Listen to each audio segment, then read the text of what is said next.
My girlfriend said, "You're not on the lease, so technically, this apartment is mine." I smiled. "You're absolutely right." Then I called the bank and froze the account that paid her rent, because it was mine. When the landlord came knocking for payment, her independent woman speech ended real quick. "My name is Marcus. I'm 31, work in IT infrastructure, and until 3 weeks ago, I thought I had my life figured out. I was dating Vanessa for 2 years. She was 29, worked part-time at a boutique marketing agency, and had this way of making everything feel like an adventure. We moved in together after about 8 months. Or rather, she moved into the apartment I found, furnished, and paid the security deposit for. Here's the thing nobody tells you about modern relationships.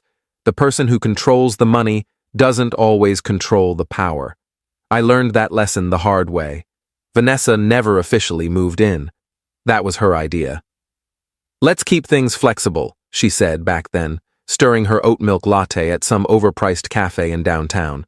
"I don't want to feel trapped, you know? Let's not put me on the lease yet. We can always add me later when we're sure." I thought it was endearing, independent, mature. I was an idiot. So I signed the lease alone.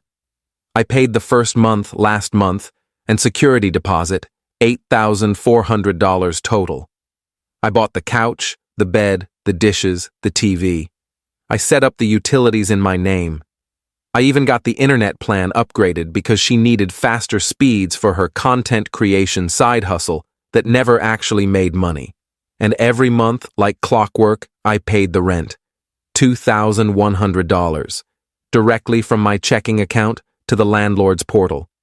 Vanessa contributed, let's call it occasionally. She'd Venmo me $200 here, $300 there, always with a cute message like, "For groceries, babe," or "Sorry I'm short this month, next paycheck I promise." I never kept track. I thought that's what you did when you loved someone. You didn't nickel and dime. 3 weeks ago, everything changed. I came home early on a Wednesday. My project deployment finished ahead of schedule, so I grabbed Thai food and headed back around 6 p.m. instead of my usual 9 p.m. I walked into the apartment and heard Vanessa on the phone in the bedroom. The door was cracked open. "I don't know why you're so worried about it, Mom. It's my apartment. He's just staying here." I froze in the hallway, takeout bag in hand. Her mom's voice was loud enough to hear through the phone speaker.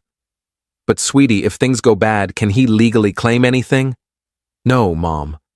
He's not on the lease." I checked. Technically, I'm the tenant because I live here, and he's more like a guest who helps out. My lawyer friend confirmed it. My heart started pounding. "So if I wanted him gone," Vanessa continued, "I could just tell him to leave. The apartment is mine. He has no legal standing." I very carefully set the food down on the hallway floor. I pulled out my phone and started recording. Her mom laughed. "You're so smart, baby. Not like your sister who put her boyfriend on everything and then couldn't get him out when he cheated." Exactly. I learned from Sarah's mistakes. This way I have all the power. I stopped recording. I stood there for maybe 2 minutes, just breathing, trying to process what I'd heard. Then I walked backwards to the front door, opened it loudly, and called out, "Babe! I'm home!" By the time I got to the bedroom, she was off the phone, smiling, asking about my day. We ate the Thai food together. We watched Netflix. She fell asleep with her head on my shoulder, and I started planning. Update 1. The next morning, I called out sick from work. After Vanessa left for her 11 a.m. shift, I spent 4 hours documenting everything. I photographed the lease, my name only. I pulled up 2 years of bank statements showing every rent payment, every utility payment, every piece of furniture I'd bought. I had receipts for the security deposit, the couch from West Elm, the mattress from Casper, even the stupid throw pillows she insisted we needed. Then I called my buddy Derek, who's a paralegal. I played him the recording. "Dude," he said after a long silence, "that's cold-blooded. What are my options? Legally? You're the leaseholder. She's not a tenant, she's your guest. You could ask her to leave any time, but if you want to make a point, I want to make a point. Then you need to be smart about it. Don't do anything crazy. Just control what you actually control. That night, Vanessa and I had dinner. Pasta. She told me about some drama at work. I nodded and smiled and asked follow-up questions. Then, casually, I said, "Hey, random question. Do you remember what you told your mom yesterday? About the apartment being yours?" Her face went completely blank for like 3 seconds.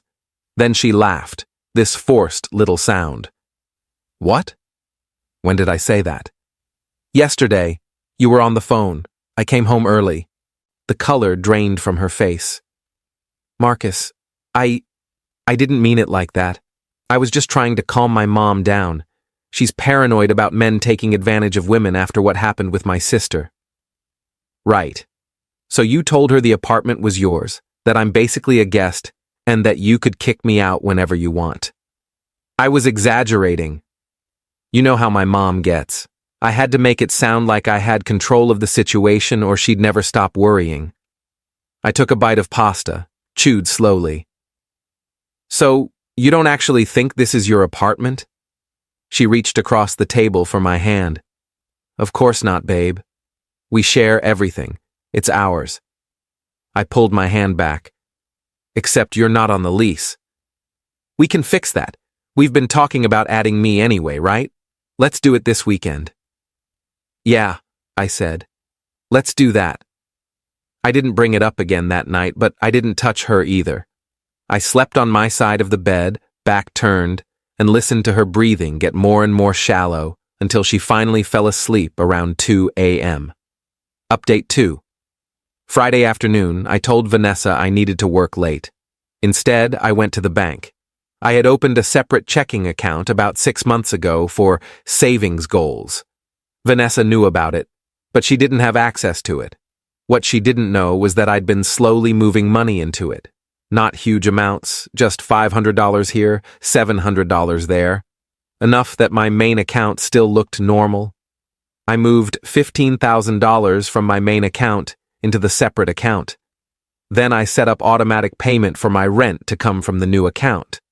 Then, and this is the part I'd been planning all week, I called the bank and placed a temporary freeze on my original checking account, the one linked to our shared expenses.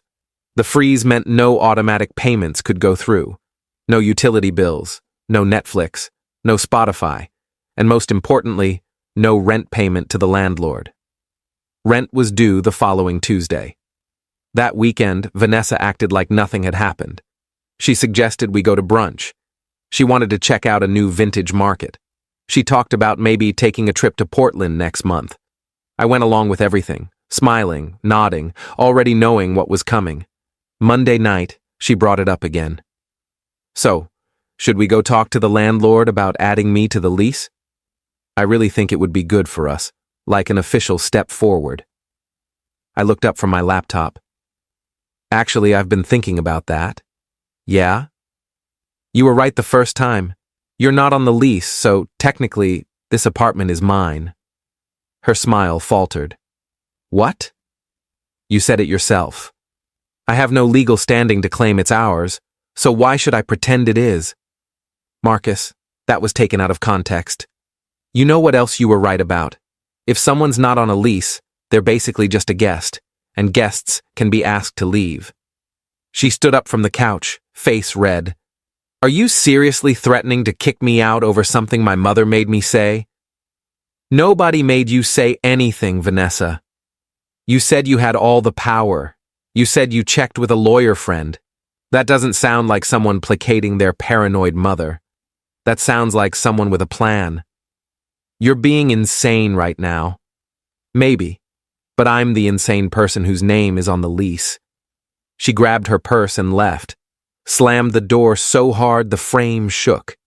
She didn't come back until after midnight, and when she did, she slept in the guest room. Update 3.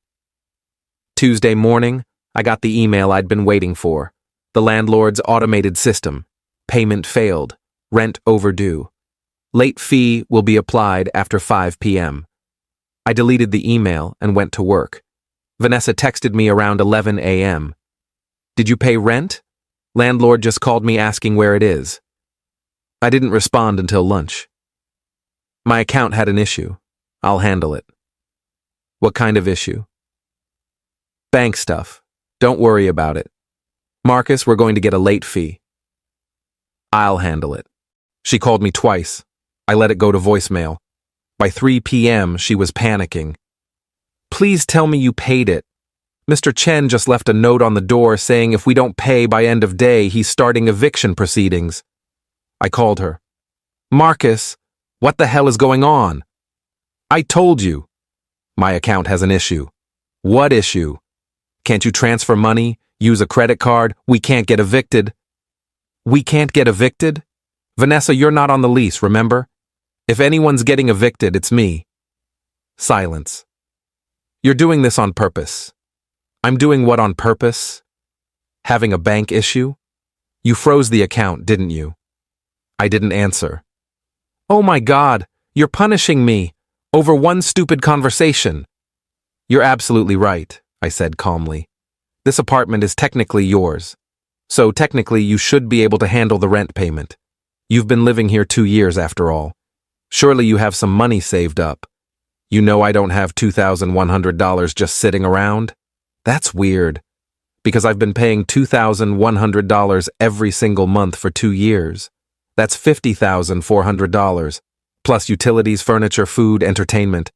But somehow you, the person who claimed this apartment as yours, don't have a single month's rent saved up? She was crying now. Marcus, please. I'm sorry. I'm so sorry. I didn't mean what I said. I'll never say anything like that again. Please just pay the rent. Why? It's your apartment, isn't it? You told your mom you have all the power. I was wrong. I was being stupid and arrogant, and I'm sorry. Please. Tell you what, I said. I'll unfreeze the account and pay the rent. But you need to be out of the apartment by Friday. What? You have 4 days. Pack your stuff. Find somewhere else to stay. I'll pay this month's rent so neither of us gets evicted. But after that, you're done living here. You can't do this. Sure I can. I'm the leaseholder. You're just a guest who overstayed her welcome. She hung up on me. Final update. I unfroze the account an hour later and paid the rent. Mr. Chen sent me a confirmation email with a snippy note about professionalism and timely payments. I didn't care. Vanessa came home that night with her mom. They both started yelling at me the second they walked in. Her mom called me controlling, abusive, a manipulator. I let them yell. Then I very calmly said, everything in this apartment belongs to me. I have receipts. Vanessa is not on the lease. She's not on any utility bill.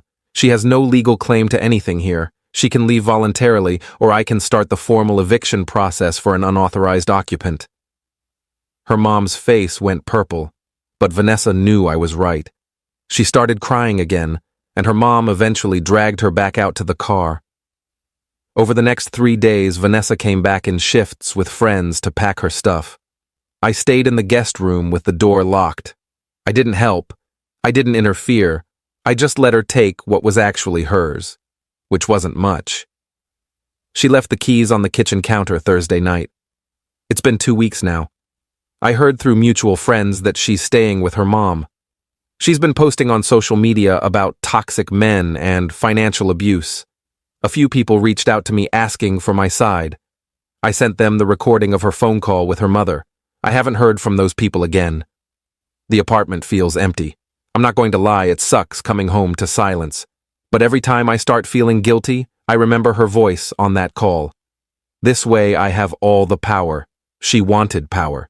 She got a lesson about who actually had it. Edit 1. People keep asking if I feel bad. Honestly? Some days, yes. But then I remember she was planning an exit strategy from the beginning. She kept me off guard, kept me paying for everything, kept me thinking we were building something together while she made sure she could cut me loose whenever she wanted.